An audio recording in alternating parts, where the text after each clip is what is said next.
Welcome back. Well, belts continue to tighten in South Africa as the cost of living continues to soar. Along with everything else, education has become incredibly expensive, and this is putting even more strain on middle-class homes, putting them in debt and in default status as families struggle to make ends meet. Let's unpack the story with Mandla Mthembu. He is the Deputy Chair of the National Alliance of Independent Schools Associations. Mandla, thanks very much indeed for coming on. So when we say that there's more pressure on households and we're seeing even some parents defaulting on their school fees, just how bad is it? Thank you, Michelle. Good afternoon to you and to your viewers. I think that this is an unfolding crisis in our country, which is caused by a number of other factors. But just to give you the size of the impact, while the exact figures, they vary across institutions, independent schools are currently seeing a default rate of paying school fees between 20 and 25% in some regions, which is up from the previous year. But nonetheless, we do see that also as better than what is happening in the public school sector, where there are schools also which are still charging fees. So with our sector, yes, indeed, it has increased, and we're very concerned about this.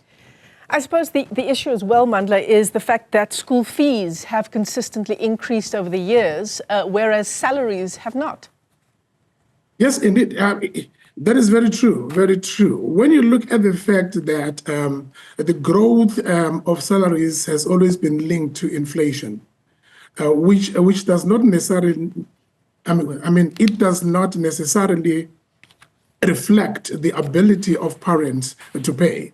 At the end of the day, what we see is that parents have to grapple between a number of things. Parents have to decide between buying food, transport, healthcare, mortgages, paying bonds, and school fees. And this alone has meant that parents have had to compromise somewhere. And I'm afraid that school fees have become a victim of this scenario. So there are a number of reasons we can cite here. For example, economic stagnation and job losses have impacted household income adversely over the past years. The cost of living itself, the food and fuel cost. Right now, we're looking at the increase of VAT, which alone is going to cause another burden on parents. High debt burdens and interest rates have left families with little discretionary income. So at the end of the day, I think something needs to be done to try and alleviate this pressure on parents. Yeah, you mentioned the increases in food and fuel. We've also just seen an electricity tariff hike of 12.7% come into play in April. It means that, according to one institution called Debt Rescue, many people are even resorting now to buying food on credit. That is increasing. And I'm just worried that we may even find ourselves as a country having food stamps like in America, in some parts of America. But nevertheless, again, inflation-adjusted salary growth has been stagnant, Michelle. It has not grown beyond what we know, 5-6%. In other business sectors, there's been no increase at all because businesses just cannot afford that. So parents are finding themselves in a tight corner. But nevertheless, the other point I want to underscore here is that even government expenditure, right now we are told government does not have money. And as a result, we have seen education departments in different provinces in this country unable to pay subsidies to independent schools that qualify for this. Because if you come to understand the sector of independent schooling in our country, you'll realize that there are two kinds of independent schools. There are those which are subsidized by government and those which are not. And the ratio is between 40 and 60%, where 40% is not subsidized and 60% is subsidized by government. So when government does not pay subsidies to independent schools, it forces them to even increase their school fees to make up for the difference. Guess who has to pay for the difference? It's parents. Yeah. And the alternative, of course, Mandla, is that there is a gap created by these defaulting parents, a gap of 20 to 25%, as you say. Yes. Outside of the government subsidy, what do these independent schools then do to fill that gap? I'm telling you, unless they've got funders and donors, those philanthropists who support them, you find that they really struggle to make ends meet for their overheads and many other expenses they have to deal with. And therefore, we want to appeal as NAISA, even to government, to say, can you please prioritize also subsidies to independent schools when you do your budgeting?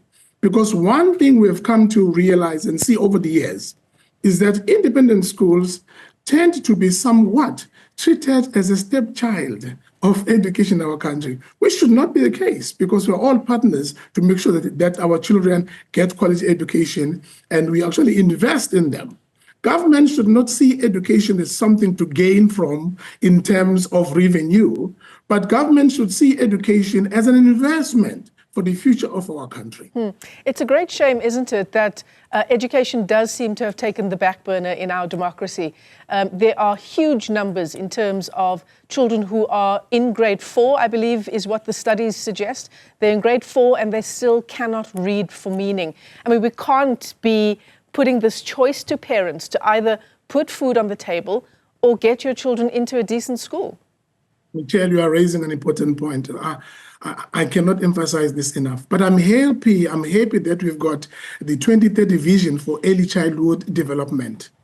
I think it's about time that our country and our government partners up with other entities within the early childhood development space to increase the level of literacy and the ability to read with understanding of our children at grade 4 and other grades in particular. It's very saddening to see learners at grade 9, 10, 11 reading like they were in grade 3 because that skill has not been developed. There are a number of entities providing a number of resources and programs which could actually enhance the reading skill of our kids in this country. And I think government needs to just explore who to partner with. Absolutely, because if you can't read for meaning, it obviously means that you cannot do mathematics, you cannot do natural sciences. All of the other subjects are impacted. Michelle, within NAISA alone, the National Alliance of Independent Schools Associations, we've got entities that have got such programs which can help kids. You know, entities like, for example, the Accelerated Christian Education Group, like Montessori, Waldorf. Many of these groups have got programs that can be utilized by government to enhance reading skills in the classroom. And I want to believe that if there's any government official who's listening to our conversation now, should begin to look at who else can we partner with to make this happen, to make even Vision 2030 happen. We've got entities which have been training ECD practitioners, but Michelle, they don't have books and resources to teach those young kids in their early childhood development centers. They get trained and they go out there, but they don't have the materials. And there are entities right now which are producing those materials for ECD, which can help our country.